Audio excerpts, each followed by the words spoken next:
Engine blow by, again it's from interview point of view, ठीक है, पूछा जाता है। अगर इंटरनल कंबशन इंजन को अपना फेवरेट सब्जेक्ट बताओगे तो ये पूछेगा, मतलब पूछता है, ठीक है, प्रैक्टिकल क्वेश्चन है, ठीक है।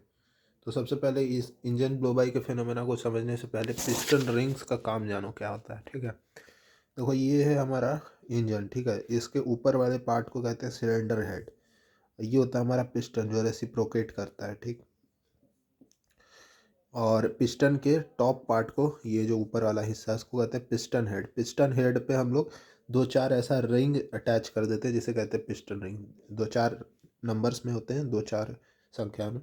और क्यों अटैच करते हैं? क्योंकि पिस्टन जो है अगर रेसिप्रोकेट कर रहा है वॉल के साथ, ठीक है, तो यहाँ पर वॉल पे काफ़ी वियर एंड टीयर देखने को मिलेगा, ठीक है। तो नॉर्मली क्या किया जाता है, पिस्टन का साइज़ जो है वो थोड़ा छोटा रखा जाता है, और पिस्टन रिंग जो है उसका साइज़ बड़ा रखा जाता है, ठीक है।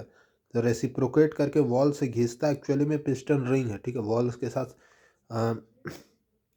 कांटेक्ट में रहता पिस्टन रिंग। तो ये पिस्टन को डैमेज होने से बचाता है, क्योंकि पिस्टन इज़ कॉस्टली।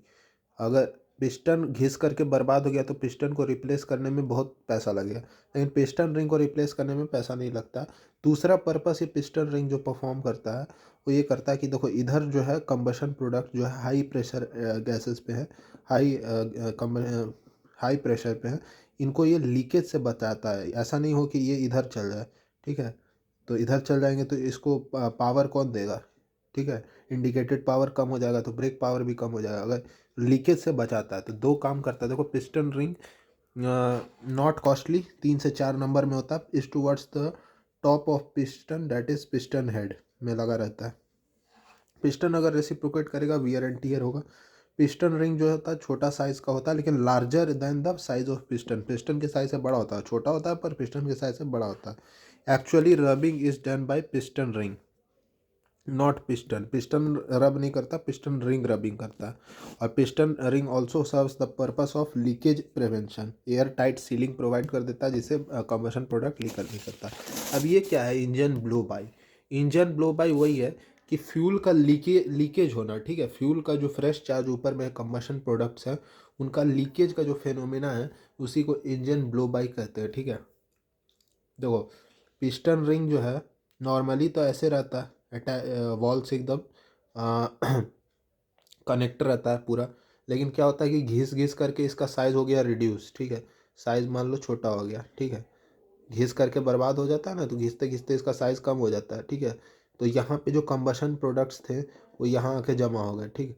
अब जैसे ही ये पिस्ट ऊपर जाएगा रेसी कंप्रेशन स्ट्रोक में, तो ये ऊपर जाके अटैच हो जाएगा, तो ये वाला जो है नीचे आ जाएगा, ये गैसियस प्रोडक्ट्स जो है कंबशन प्रोडक्ट्स जो है नीचे आ जाएंगे। तो यहाँ से लीकेज हो रहा है, लीकेज हो रहा है गैस का, यही फेनोमेना इंजन ब्लो। और दूसरा चीज़ क्या होता है, ये लीकेज होकर के क्रैंक केस में पहुंच जाएंगे, क्रैंक में पहुंच जाएंगे तो पावर रिड्यूस हो जाएगा, ठीक है, पावर रिड्यूस हो जाएगा, ब्रेक पावर कम मिलेगा। दूसरा चीज़ क्या है कि यहाँ पे जो इंजन ऑयल रहता है, ये इंजन ऑयल इधर आ जाता है, ठीक है।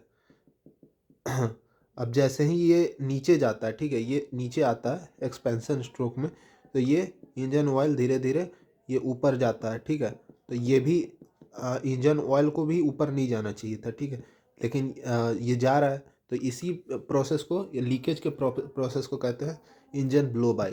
The fuel in which engine cylinder fresh charge starts leaking and reaches to crank case and this leakage process is termed as blow by. तो प्रैक्टिकल क्वेश्चन है, पूछ देता है, ठीक है। तो थोड़ा बहुत जान के रहना चाहिए।